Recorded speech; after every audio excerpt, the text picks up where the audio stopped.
How about if you and I get into agreement on something? We quit using terms and ideology that is reserved just for abusers. Let's quit using that against ourselves. What am I talking about? I heard three things this past week from other coaches, mentors, and a therapist that just absolutely ticked me off. Number one, you love to self sabotage. Number two, you gaslight yourself.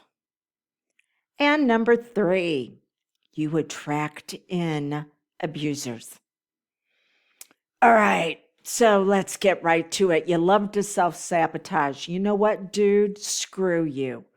No, we don't. We're in survival mode so long that it seems to be normal. And maybe every once in a while, we get a break to be able to do something to avoid all the stress, all the emotional duress, the overwhelm, and we take it to excess. So the fact that people will tell you, well, you must love to self-sabotage, an influencer, another coach out there is telling this. For his sake, I hope he never has to experience the trauma that a lot of us have been through to discover what a bunch of bullshit that is. You don't love to self-sabotage, and neither do I. But my gosh, when you are programmed and conditioned to take care of everybody and everything else at the expense of yourself, well, guess what? That's sabotage. And then because that's how you were raised, or you went through an experience that was so incredibly painful that suffering became a way of life, there's no love in that whatsoever. We were doing what we had to just to barely keep ourselves above water. So let's get rid of that one. We self-sabotage because we've gone into survival mode. And we have to have someone come along with compassion and caring and say, it doesn't have to be that way. Let's look at other ways that you can get your needs met that are actually healthy and fulfilling, but that's going to take a little bit. And until we get you stable, well, then we both understand why you continue to do this. Okay, the second one from a therapist. Yes, we gaslight ourselves. That is reserved just for abusers. So gaslighting, if you're not familiar with it, was from a movie way back. Okay. And this guy wanted to make his wife think she was going crazy. So he would have the lights, and it's when they were run by gas. That's where gaslighting, the term, shows up. The gas was run by the lights. I get it. The lights were run by gas, and he would mess with the level, and so the lights would dim and flicker, and she'd be like, what's going on? And he's like, what nothing's going on. And then it just really escalated from there. And so this therapist was using the term that, so when an abuser uses gaslighting against you, they tell you your reality is screwed up, and that you need to substitute their reality. And so this therapist was saying that, yes, we gaslight ourselves over our emotions. To hell I do, and neither do you. There is no one I know that gaslights themselves. You may deny those emotions because it's like Pandora's box. There is so much shoved in there that if you just open it a little bit, that you're not going to be able to control what comes out because of all the time you have spent being sabotaged by someone or a group of someone's, to where what you needed, what you wanted, what was healthy for you, no, that had to be denied, and their reality had to be put into place. Gaslighting is done to you. You don't do it to yourself. No, you may deny, you may suppress, you may repress, and that's the reason why you self-sabotage, is because you're trying to get those needs met that have been so starved that the need is actually experiencing emotional anorexia. And so, yeah, now you just grab at whatever you can to try to get some relief, to soothe yourself, but you don't abuse yourself. And then that takes us to the last one. Well, and you've heard me say this before, you attract what you are, not what you want. But you have never done anything to attract an abuser. And whenever I went through a very short-term relationship, and the guy was a shit show, whack job, okay? Just my diagnosis.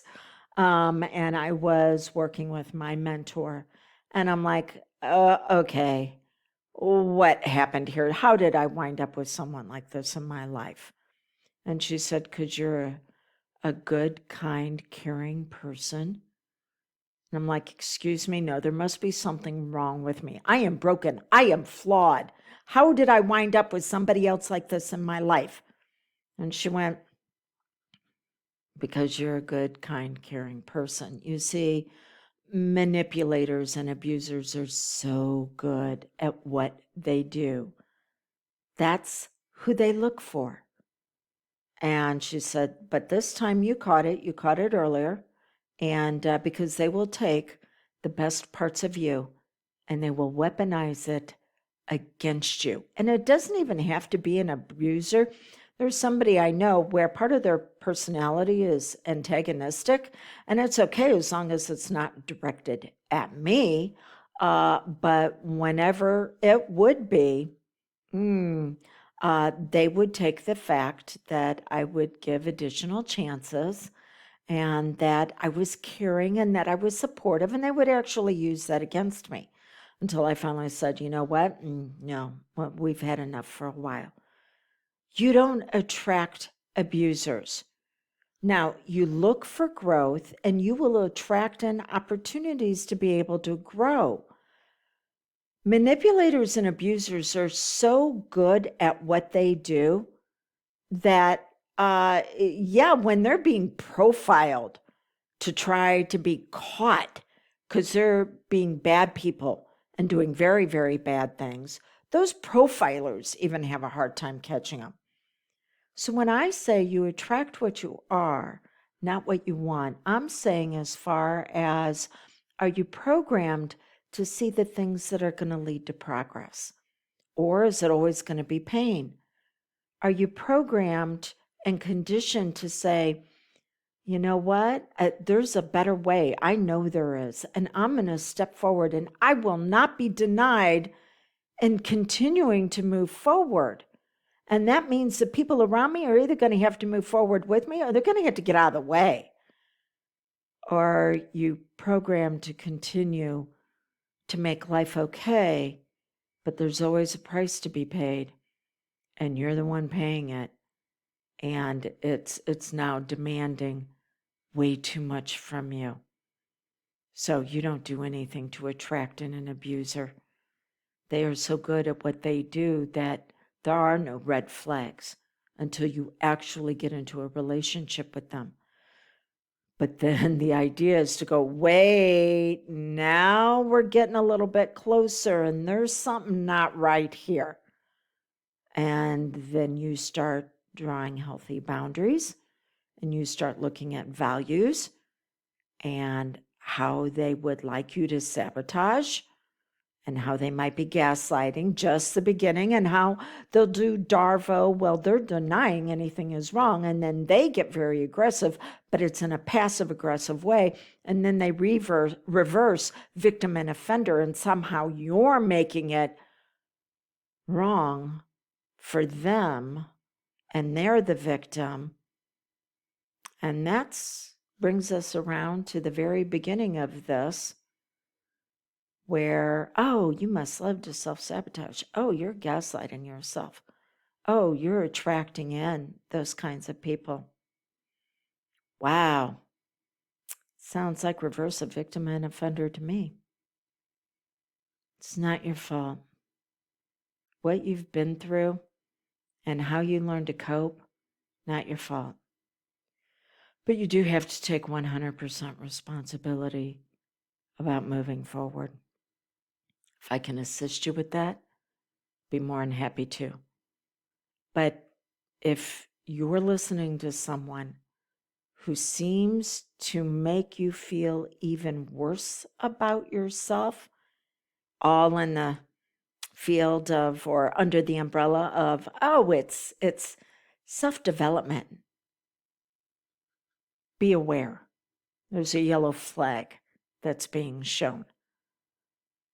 Because healing, yeah, it doesn't always feel good, but it shouldn't make us feel like we need to beat ourselves up because somehow we're responsible for the harm that happened. Okay, rant over until we get together again. Blessings on the beautiful you. She's ready to bloom and blossom. Let's create an environment for that to happen for her.